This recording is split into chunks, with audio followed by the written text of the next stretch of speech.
kapamilya, please welcome to the Kapamilya Chat Room, Miss Shaina Magdaya! Yes, nakarating rin! Hello po, good evening po sa lahat ng mga kapamilya online. Sa mga Shainatics, maraming salamat po sa paghintay niyo sa akin. Medyo na-late po ako ng konti, galing pong San Mateo. Pero maraming salamat po sa paghintay niyo sa akin. I'm very, very excited. Dahil first time ko ito sa Kapamilya Chat. And I'm very excited to answer your questions at marinig ko ang inyong mga comments, ang inyong mga suggestions. And sa lahat po ng nanonood ng Kambal sa Uma, maraming salamat po. It's our last week po, so sana po subaybayan ninyo at pagpatuloy pa ang inyong pagsusubaybay sa Kambal sa Uma sa Hapontastic po yan ng ABS-CBN. And pwede niyo po palang panoorin yun over and over again. Siyempre, alam niyo na po yan, mga addict ko, mga Shainatics, na siguro yun ang mga ginagawa lagi yung pag walang nagagawa. So, TFC Now, by logging on to now.abs-cbn.com. At ang aking K-text po, just text Shaina space on and send it to 2366. Maraming salamat. Ayan. Thank you very much, Shaina, for joining us today. Ayan, syempre kasi hindi pa nagkita yung mga chatter. So, pero we understand. So, syempre kwento mo naman kami kung ano nangyari kanina sa San Mateo, Rizal. Some people siguro wondering bakit ka nandoon. Well, yun nga po, syempre alam mo ng lahat na ang dinadanas ngayon ng ating mga kapamilya dahil sa bagyo. So, kasama po kami doon sa Sagip Kapamilya kanina. Kasama ko si Ms. Chris Aquino, Ms. Rufa Gutierrez, si Mama Ai, Bea, Sam, and John. Pumunta po kami sa San Mateo para tulungan ho ang mga nangangailangan nating mga kapamilya. Ayun, marami pa pong tulong na kailangan. Kung na-receive niyo po yung K-text ko kahapon, or kanina madaling araw pa, nakuha mo ba yun? Na ilang araw na po kaming umiikot dito, pero kulang na kulang pa ang lahat ng tulong na naibibigay namin. So, sana po, katulad nga ng mga sinabi ko kaninang madaling araw, na sana i-check niyo yung closet ninyo sa inyong mga old clothes, mga kumot, ang inyong pantry sa mga extra ninyong mga delata, at dalhin nyo lang po dito sa Kapamilya Warehouse. Ayun po. So, maraming salamat. And thank you so much, Shaina. At isa ka sa mga kapamilya na talagang tumutulong sa mga nasalata ng bagyong Ondol. Oo, kasi hindi ka naman makakapagtrabaho kung di ba yung utak mo nandoon. So, ayun, kailangan din naman po talaga nila ng tulong. Ayan. And speaking of trabaho... Sure lang po. Buong araw. Ayan. And speaking of trabaho, ayan, syempre, yung mga fans mo parating nakasubaybay sa mga shows mo, especially ngayon, yung Kambal sa Uma. So, marami nagtatanong kung ano pa daw ba yung mga surprises na dapat abangan sa Kambal sa Uma. Marami pa po. Ang inyong favorite na i-hate na si Tita Celeste, marami pa po siyang kainis-inis na gagawin. Ano ba ba? Kay Dino at kay Vira, abangan niyo mo kung ano ba talagang mangyayari sa kanya na ano nga ba talagang ending nila. At syempre, si Milagros at si Ella at si Vira. So, marami pa po kayong aabangan.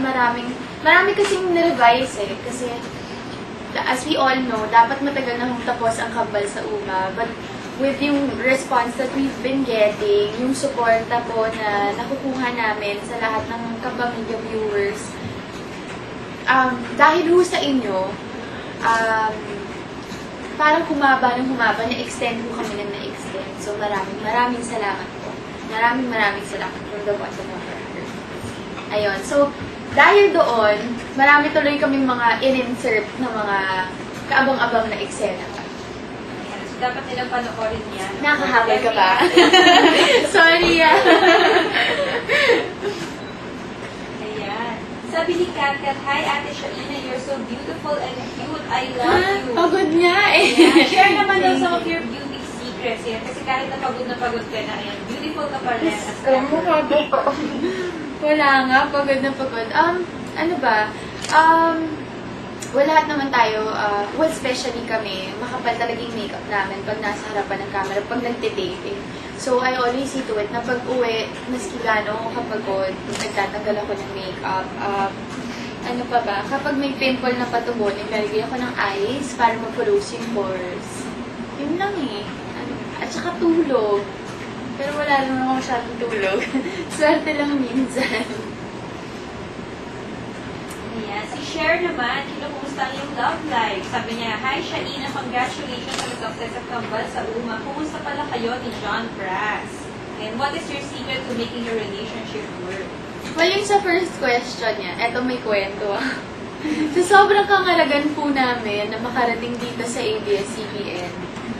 From San Mateo, hindi na ako sumabay sa coaster. So, sumabay na ako sa car ni John. Kasi yun yung, kasi wala akong car na dala. So, dapat siya yung maghahatid sa akin dito. Sa kasamaang pala, Diyos ko, naplatan pa po kami ng gulo. Para lang makapunta dito.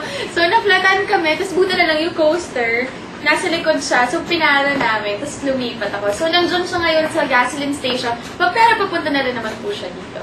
So, ayun, we're very okay. Siguro yung secret namin is, not naman secret, pero, ano ba? Ano ba matatawag mo dito?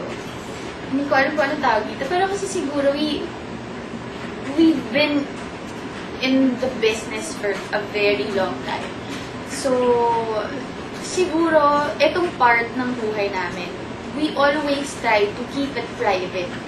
Kasi the more na i-release nyo, but not to the point na you deny it. Siguro, mas nagtitira lang po kami sa isa't isa at sa kung ano mang meron kami.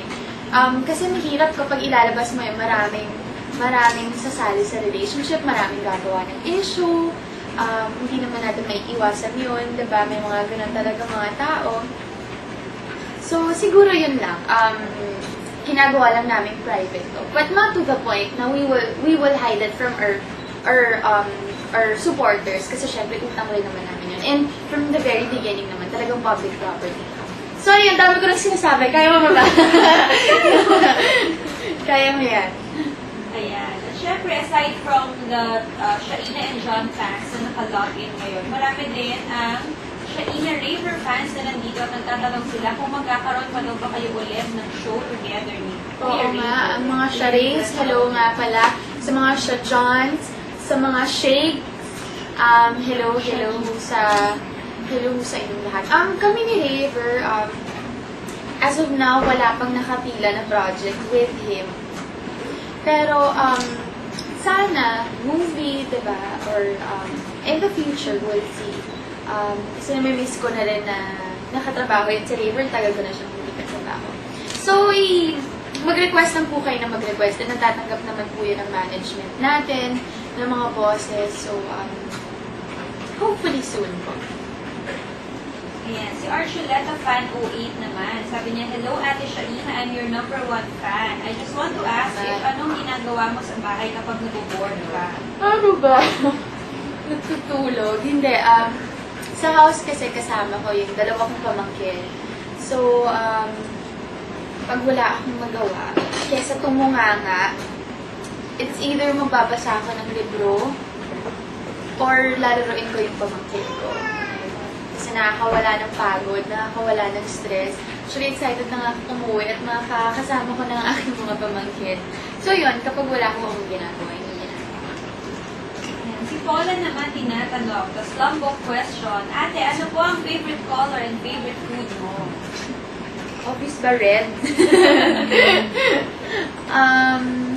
Food, marami. Crispy pata, sinigang, adobo, lahat ng pampataba. Actually, ayun. Lechon Cebu. Ang sarap. Sarap niya. Ayan. Si Abby naman, sabi niya, "Ate Shaina, sino po ang sunod na gusto niyo maka-love team if ever bibigyan ka ng chance na pumili ng ka-love team?" Sino ba? kaya? Ano ba yung mga dream na